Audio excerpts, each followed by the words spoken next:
Baik, saya ucapkan selamat pagi untuk kita semua. Selamat pagi. Ya, puji Tuhan, hari ini kita bisa bertemu kembali.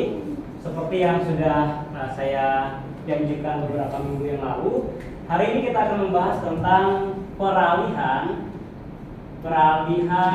ibadah simbolik ke ibadah hakikat. Jadi, peralihan ibadah simbolik ke ibadah hakikat. Dan mari kita buka Alkitab kita di dalam Yohanes pasalnya yang keempat, ayatnya yang ke-23. Saya akan baca buku kita. Tetapi saatnya akan datang dan sudah tiba sekarang bahwa penyembah-penyembah benar akan menyembah Bapa dalam roh dan kebenaran, sebab Bapa menghendaki penyembah-penyembah demikian. Nah, tentu konteks dari Yohanes pasal yang keempat ayat yang ke-23 dan seterusnya ini berbicara tentang Yesus pada waktu itu berbicara dengan seorang perempuan Samaria. Dan menarik bahwa kalau Bapak Ibu membuka di atas, yaitu di ayat yang ke-21 di situ Yesus memberikan suatu pengharapan kepada seorang perempuan ini. Kalau Bapak Ibu membaca, dan ternyata kalau kita lanjut terus di ayatnya yang ke-24 itu adalah ayat yang sangat menarik. Kenapa? Saya akan bacakan. Allah itu roh, barang siapa menyembah dia harus menyembah dalam roh dan kebenaran. Oke. Kenapa saya katakan menarik? Karena ini adalah perubahan ibadah dari ibadah simbolik ke ibadah hakikat. Nah, artinya mengapa saya ambil satu tema ini? Karena kita perlu memahami beberapa hal. Hal yang pertama, kalau Tuhan bilang menyembah dalam roh dan kebenaran ini konsekuensinya konsekuensi yang pertama yang perlu kita pelajari adalah, tetapi sebelum saya mengajak kita mempelajari satu konsekuensinya, saya ingin bertanya dulu kepada Bapak Ibu, Allah itu apa? Allah itu sama dengan roh kan, yang di ayat yang ke-24 berarti sama dengan roh. Nah, Allah ini apa? Allah ini adalah roh, dan Allah adalah roh ini adalah pribadi yang maha hadir, bukan?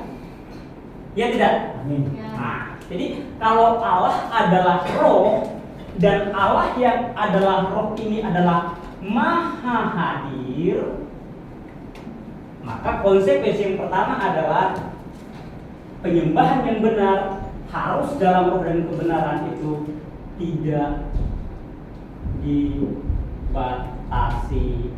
oleh waktu. Tidak dibatasi oleh waktu. Nah, zamannya Daniel, kalau kita lihat Daniel pasal yang ke-6 ayat yang ke-10, itu dalam kitab Perjanjian Lama, bahwa mereka menyembah Tuhan itu 3 kali sehari. Pagi, siang, sore, atau pagi, siang, malam bisa.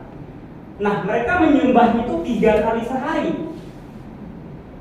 Dan agak lucu, pihak di seberang gitu ya, itu ditambah jadi 5 kali. Mr. M kan, Mr. M tambah jadi 5 kali, jadi lebih banyak dari orang Yahudi, betul nggak? Nah, kalau kita berapa kali? Mau 7 kali mau? Atau 8 kali? Coba kita lihat di dalam 1 Tesalonika pasalnya yang ke-5 ayat yang ke-17.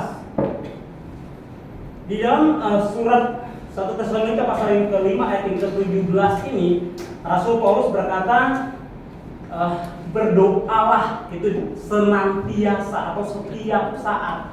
Atau dari kata Yunaninya adalah adialektos di sini. Ini memberikan satu indikasi bahwa berdoa itu tanpa jeda. Nah, kalau teman-teman atau Bapak Ibu membaca di KJP-nya, di situ terjemahnya tanpa jeda. Jadi tanpa henti. Nah, bagaimana sikap kita berdoa yang tanpa henti dan tanpa jeda?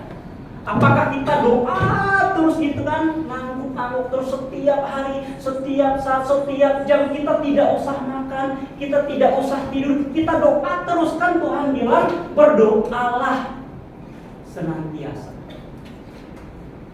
Bagaimana?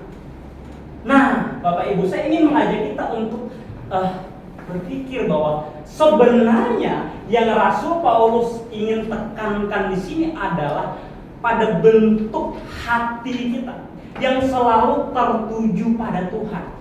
Pikiran kita yang selalu tertuju pada Tuhan, itu adalah makna doa yang sesungguhnya. Oke? Karena kenapa?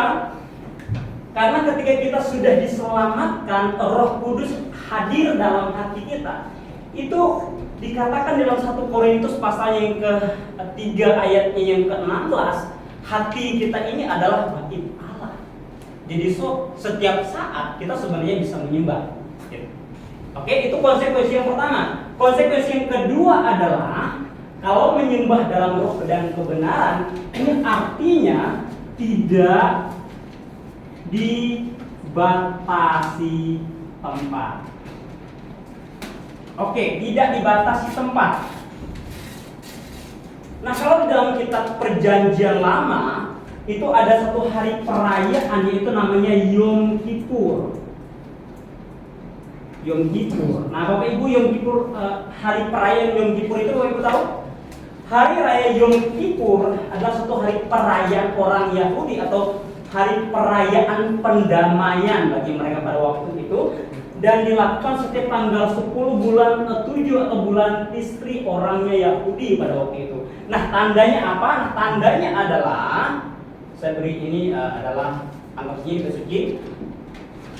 Ini adalah bait suci.